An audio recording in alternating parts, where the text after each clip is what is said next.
Lorsque j'étais ministre de l'Éducation, j'avais un pouvoir de nomination important sur les directeurs, les recteurs, etc. Et évidemment, j'ai pris la décision de faire la parité dans ces nominations. Donc à chaque fois qu'un poste se libérait, j'appelais d'abord des femmes pour leur proposer ce poste. Généralement, il fallait que j'appelle 7 femmes en moyenne avant d'en trouver une qui accepte. Quand j'appelais un homme, je n'avais pas fini de poser ma question qu'il avait déjà répondu oui. La question, c'est: pourquoi les femmes hésitaient à ce point avant d'accepter? La première, c'était: je suis pas sûre d'être à la hauteur. La deuxième, c'est: le poste est intéressant, mais il est très très loin et moi j'ai ma famille, mes enfants, mon équilibre personnel. Et la troisième, c'était: je viens juste d'accepter un poste, on m'a fait confiance, mes équipes comptent sur moi, je ne peux pas lâcher tout le monde, je suis trop loyale envers ces gens-là. Quand on prend ces 3 raisons, qu'on y réfléchit bien, on se rend compte que les 3 choses sont vertueuses. C'est vertueux d'être suffisamment humble et modeste pour s'interroger sur sa puissance et sa capacité. C'est vertueux de veiller à son équilibre personnel, professionnel et de s'occuper des enfants.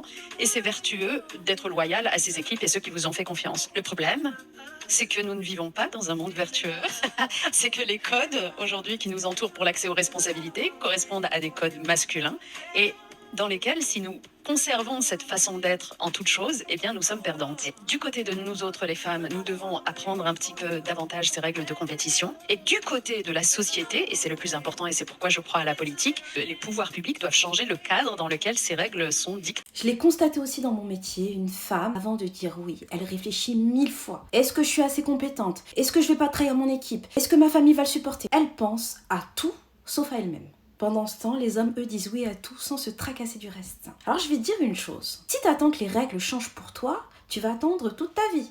Prends cette place qui t'appartient. Si on te propose cette opportunité, c'est que tu as toutes les capacités. Et arrête de te demander si tu es prête. Ça, c'est vraiment une caractéristique féminine qu'il faut qu'on arrête. Dis-nous si toi aussi, tu t'es déjà censurée de peur de ne pas être à la hauteur. Partage avec nous ton expérience en commentaire. Je suis Mama Job, ton job et ton succès, c'est ma priorité. Abonne-toi.